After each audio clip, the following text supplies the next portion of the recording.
كنت بتمنى ان انا اوصل لغايه بس 36 يعني العب بطوله افريقيا في 2006 واعتزل. حاسس انه بطوله 2006 كانت من حقك؟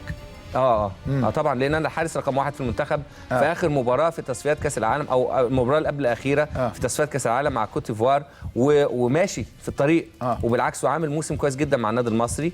فبطبيعه الحال ان انا كنت لازم اكون موجود في الناس اكرموك في النادي المصري؟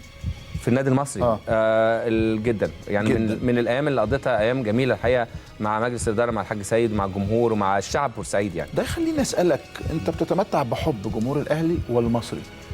حاولت او فكرت انك تبدا تجس النبض عشان الازمه اللي بدات تهدى بمرور الزمن بمرور الوقت، والمصري بينسحب للسنه الثانيه على التوالي من الدوري العام؟ فكرت اللحظه انك ممكن تتدخل بحكم القابليه ليك عند الجمهورين؟ مستعد من وقت الازمه نفسها، واتكلمت في وقت وده كانت بسبب المشكله. الدنيا هديت دلوقتي، الدنيا هديت. المتاجره والمزايده هي المشكله الاساسيه، ما زالت متاجره طبعا يا كابتن. لان ناس عايزه تظهر في الصوره. ليك علاقه بالالتراس؟ كان ليه علاقه في وقت من الاوقات في ثوره يناير. في ثوره يناير نزلوا في فبراير، نزلوا متاخرين في فبراير. ووقت ما وقت الازمه بتاعه سفاره اسرائيل، وقالوا ان الالتراس هم اللي دخلوا واقتحموا، كان كل حاجه مع الالتراس. وهو قدر ان انا كنت يوميها مع مجموعه معاهم. كانوا مظلومين ساعتها. كنت قاعد معاهم وقاعدين بنتعشى مع بعض وقتها، فكان لازم يكون ليها تدخل، اقول كلمه حق. يعني لو عندك رساله ليهم تقول لهم ايه؟ اقول لهم ارجعوا كما كنتوا في الرياضه، وفي نفس الوقت كمان انتوا اضريتوا نفسكم واضريتوا الرياضه والكوره. الاهلي بيخسر 3 بالظبط، الكوره بشكل عام، لان للاسف انتم مشيتوا ورا المتاجرين والمزايدين. ان المشكله الاساسيه كانت في الرياضه، رغم ان هي كانت جنائيه. وحضرتك اتكلمت فيها وانا اتكلمت فيها وكل الناس اتكلمت فيها، بس ما حدش سمع عشان المتاجرين كتير صحيح. جدا.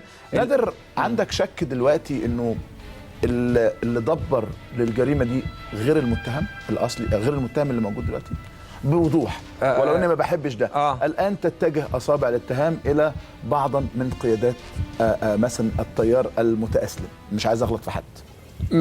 يعني هو مش هروبا من السؤال، انما ما اقدرش اقول ما اقدرش اقول لا. لان الموضوع مهم. عندك شك؟ هقول لحضرتك على حاجه. الشك دخل لقلبك؟